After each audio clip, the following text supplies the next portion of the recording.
She's our third daughter, and we found out about halfway through the pregnancy that there were issues, that she was going to have hydrocephalus.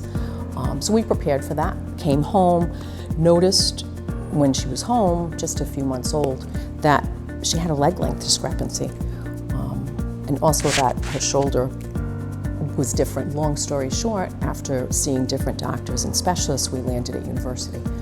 By the time she was 3 or 4, we knew from our visits with Dr. Everson that she had a sprangle deformity, which is the scapula is misplaced. So she had to have a surgery. And I was like, oh my gosh. And he said, don't worry, we have Dr. Katarinzik here. We met her, lovely. So the two of them together scrubbed in, it made her better. And you'd never know anything had happened. And she hits the point where she's really growing. And at that point, Dr. Schiller had joined the practice. And so Dr. Everson said, I've got someone you need to meet. And you know, Dr. Schiller's background is in the leg lengthening. They asked me to evaluate and come up with some sort of plan. And we did. And we sort of had to wait a little bit for her to continue to grow and then time it appropriately where she would be done growing and we could do some things surgically to equalize the legs. Then I remember like going into the doctors and being like, is it time, is it time, is it time? And then finally, like, I think it was sophomore year, they were like, we're ready. And I was like, okay, let's do this. At first I was a little nervous because like they were like, you know, the recovery, it's gonna be long. And I was like, oh. But you know, whatever it takes to like get the lift off, like I'm good. One of the most awesome things was that we weren't afraid because Dr. Schiller, Dr. Everson, Dr. K, whatever's taken place, they've explained everything. And not just to myself and my husband Dave, but to Abbey, you know, and they'll sit her down and go, all right, this is what comes next, what do you think? So he did 2 surgeries to slow down the growth in the right leg so we wouldn't have such a huge discrepancy. And here we are, and it's high school now, and it's time. It's just like, oh, we're gonna do this, and you know, this is gonna happen. And I'm like, okay. Like, it's not like all doctory talk and stuff. In order to buy into limb lengthening, you have a long process ahead of you, long healing time. It's potentially going to be fraught with complications. So if you're not into it, it's really hard to really endure that healing process. And she had it. I mean, she was into it, and her parents supported her, and it makes it easier for us. It was a journey. It was a real journey. I mean, she was incapacitated for a long time, but the whole time it was moving along. It was hard, but it was really awesome from the very beginning because there was this magical way. Oh, I'm sorry. This magical way to take my daughter's leg and make them equal. She's a dancer. She's been dancing since she was 3. And 8. Go 1, 2, 3, 4. She tap danced with her tap shoes with this, you know, monstrous, beautiful, like Herman Munster lift on it. But now, guess what? She just started tap a few weeks ago for the first time in 2 years. And we got her first pair of shoes with no lift.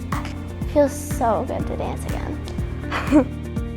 The surgical process, what we do is, I know the patients think it's the big deal, but it is a big deal, but really what they have to do, and they have to rehab it, they carry the bulk of the work. They have to do it all.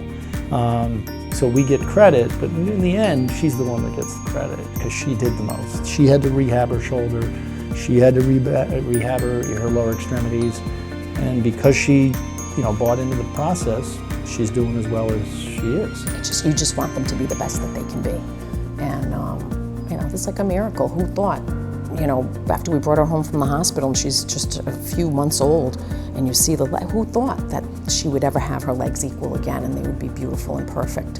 And, you know, she's had to learn how to walk 3 times now.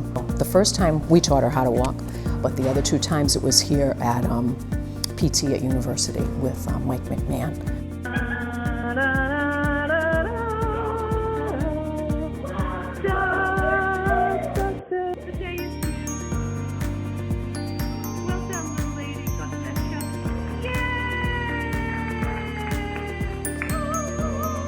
for me to see her that very first time, and I'm watching this kid grow up and mature, and you can see how she just changes as a person to just this young lady who just won't be stopped, because now she feels so much better about herself because she no longer needs to do this and she's walking evenly.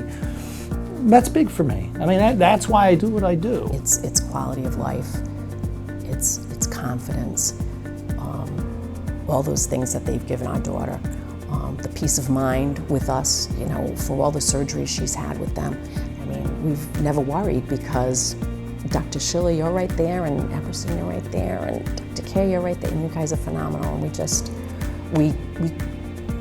really are the words to thank you enough for everything you've done and what you've given our daughter and our family.